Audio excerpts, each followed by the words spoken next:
Nshuti namwe bakunze ibiganiro vya televiziyo Isanganiro ndabaramukije ndabaha n'ikaze mu makuru mu Kirundi agizwe n'ingingo nkuru zikurikira. Amafaranga leta ikoresha akwiye gukoreshwa mu muco nkuko bishikirizwa na Gabriel Rufyiri arongoye shiramwe Oricom gishinze kugwanya ibiturire n'isesagurwa ry'amatungo ya leta kubwibabona ko umugambi wo gutunganya amafaranga hisunzwe imigambi woshigikirwa muravyumva murano makuru. Amashirahamwe n'ibigo byo kumenyesha amakuru birahanzwe n'ubukene nkuko bivugwa na Xavier François Mureha ajerushe ubushakashatsi muri kaminuza yigenga Université du Lac Tanganyika kubwibabona ko abamenyesha amakuru bashasha boronka inyigisho nkarisha bwenge. Idonido ryaya nayandi ni mukanya sangwe ikaze.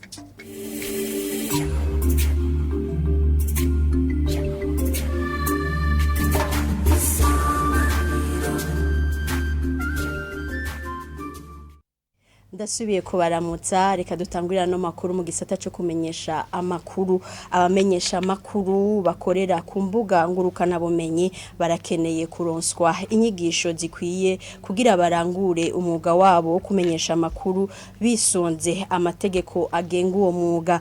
Byashikirijwe kuri no wa gatatu na Mireille Kanyange arongoye ikigo c'abamenyesha amakuru mu Burundi mu gihe amakungu ahimbaza umunsi wahariwe ubwigenge bwo kumenyesha amakuru nayo urongoye urwego sense rujejwe gucungera ibinyamakuru mu Burundi arababazwa kubona Uburundi bwatakaje ibibanza indwi mu bijanye n'ubwigenge bwo kumenyesha amakuru mu cegeranyo casowe kuri no munsi wa gatatu nishira hamwe ry'abamenyesha amakuru batagira imbibe n'inkuru ya Jean-Marie Vianney Ngendakumana.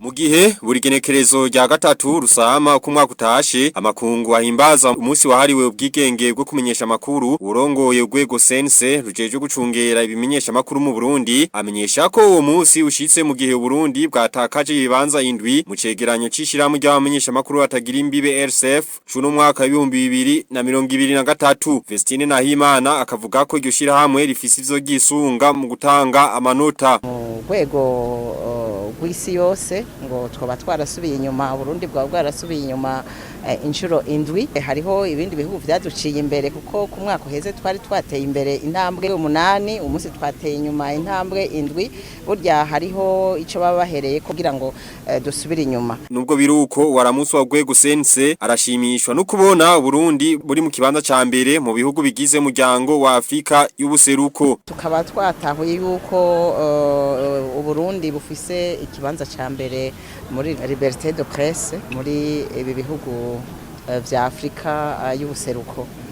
Mbese ivyo bikaba ari teka ku binyamakuru n'abamenyesha amakuru kuko vyerekana yuko Uburundi bugenda butera intambwe ishimishije kubijanye n'ubwigenge bwo kumenyesha amakuru. Nayo Mireille Kanyange arongoye ikigo c'abamenyesha amakuru mu Burundi Maison de la Presse amenyesha ko abamenyesha amakuru bakorera ku mbuga ngurukana bumenyi bakora batisunza amategeko agenga muga wo kumenyesha amakuru vyoba biri mu vyatumye Burundi busubira inyuma muri ico cegeranyo ca RSF. Byumvikana ko RSF ifise avyifatirako ntoca menya ubuuye ariko kimwe mu byo niyumvira nukubera harabonetse ibinyamakuru bikorera ku mbuga ngurukana bumenyi kuba byaragwiriye ni byiza mugabo naho byagwiriye novuga nti muramaze kumva yuko hariho imyidogo ivuga ati hariho ibinyamakuru bikorera ku mbuga ngurukana bumenyi bimwe byaje gusubiza inyuma umwuga wo kumenyesha amakuru. Rero uno munsi novuga nti twikebuke abo abiyita abamenyesha amakuru ataribo birakwiye ko haba amahugurwa kugira ngo twese tudugire rimwe tukurikiza amategeko y'umwuga arahari. Muri ico cegeranyo cishiramu ry'abamenyesha amakuru batagira imbibe cyo kuno wa gatatu w'igenekerezo rya gatatu rusama Uburundi bukaba buri mu kibanza c'ijana na 17 mu bihugu 180 vyakozwe kwa matohoza bukaba bwatakaje ibibanza indwi kuko mu cegeranyo c'iryo shiramu cyo mu mwaka uheze Uburundi bwari mu kibanza c'ijana n'indwi. Muri ico cegeranyo nyene igihugu ca Norvege nico gifata ikibanza ca mbere mu gihe igihugu ca Korea ya ruguru arico kiri mu kibanza ca nyuma. Jean-Marie Vianney Ngendakumana tugushimire kubw'iyo nkuru yawe nayo amashirahamwe canke ibigo vyo kumenyesha makuru birahanzwe n'ikibazo kijanye n'uburyo nkuko bivugwa na François Xavier Mureha arongoye ikigo kijejwe ubushakashatsi muri kaminuza yitiriwe ikiyaga Tanganyika yabishikirije kuri uyu wa gatatu mu ruganda rwo kumenyesha ibikorwa vyavuye mu bushakashatsi mu gisata cyo kumenyesha makuru. François Xavier aramenyesha kandi ko ico gisata cibonekezamwo abamenyesha makuru bashasha batamenyereye umwuga neza agasaba ko boronswa inyigisho zo guhugurwa.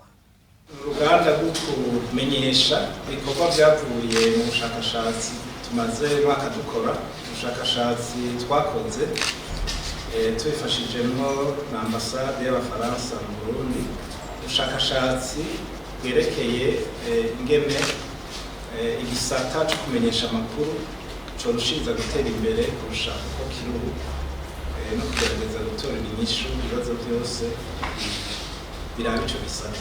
Ikintu ca mbere twabonye nuko hariho abamenyesha amakuru bashasha bariko barakora muri ico gisata bataramenyera umwuga neza, biraboneka yuko inyigisho zikenewe. Ikindi nuko twasanze yuko amashirahamwe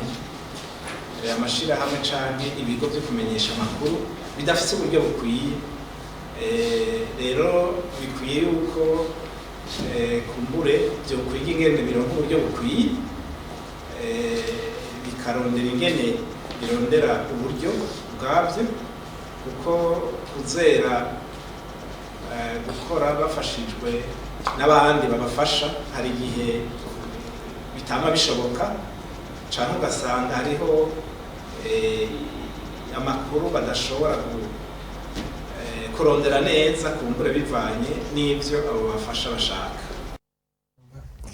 Tubandanirize ano makuru mu gisata c'intwaro ibereye amafaranga leta ikoresha ngo abwirizwa gutunganywa kandi agakoreshwa mu muco vyashikirijwe n'urongoye ishirahamwe Oricom gishinze kugwanya ibiturire n'isesagurwa ry'amatungo ya leta kuri uyu wa gatatu mu ruganda rw'amahugurwa kubijanye n'amafaranga leta ikoresha ku mwaka. Gabriel Rufyiri arongoye iryo shirahamwe iryo shirahamwe akabona ko umugambi wo gutunganya amafaranga hisunzwe imigambi budget programme ukwiye gushigikirwa. N'umugambi wa twese abarundi nico gituma twese duhamagirirwa kuwushigikira. Hanyuma cyane cyane ababwiye kugira ngo ushigikire umugambi ubanza gushigikira vision ya mbono yo mu mwaka wa 2060 abarundi babanze bavyumve. Mwarabonye ko ijya mbono ishimikiye ku nkingi zishika kuri zitanu. Mugabo twe tuvuga tuti ni vyiza ko nkingi zibindwi. Inkingi yindwi ni nkingi y'intwaro ibereye. Rero twe tukavuga tuti birashoboka. Aha turi uno munsi mu bijanye n'iterambere. Turashobora kuba mu myaka 10 twamaze kugera kure mugabo bituvako. Biva kuri leta, biva kuri twego abanyagihugu. Nziza. Intango ni nziza kubera murabizi mu bintu by'ama programme hari bitangura. Hatangura vision. Nico kintu gitangura imbere y'ibindi vyose. Imbono iyo umuntu agomba kuja. Ikigira kabiri gice gikurikira nibijanye navyo no kwitare strategie opérationnelle. No kuvuga ibitabo biza gushira mu ngiro iyo mbono. Ikigira gatatu kice gikurikira nibitwita budget programme. Ivyo bitatu vyose rero bigenda birakurikiranwa n'ubu biriko birakurikiranwa biriko birakogwa. Twe tukifuza nuko leta yoshiramwo abantu bose bakafasha bagakurikira mugabo kandi gakoresha abahinga kuko abahinga ni karahara mu Rwanda ntibacura. Urumva amafaranga ya leta nayone agomba gukingirwa ivyo no kuvyumva. Umukozi wa leta hembwa adakora arabibazwa kuko bari gisuma ivyo no kuvyumva. Mugabo abo babikora abo batumye ayo mafaranga bayahembwa ni kuvuga yuko nawe bagomba kubibazwa kuko ntibayihaye abo bantu. Mwarumvise ko umushikiranganje yavuze ngo abantu barenga 400 baronka amafaranga basanze yose yagiye kuri konti imwe. Ariko uko bigenda kose nko nabivuze amafaranga yatagomba gukingirwa kuko n'amafaranga yacu n'amafaranga y'igihugu y'abanyagihugu. Aha niyo tugarukije ano makuru dushimire mwese mwayakurikiye naho butaha.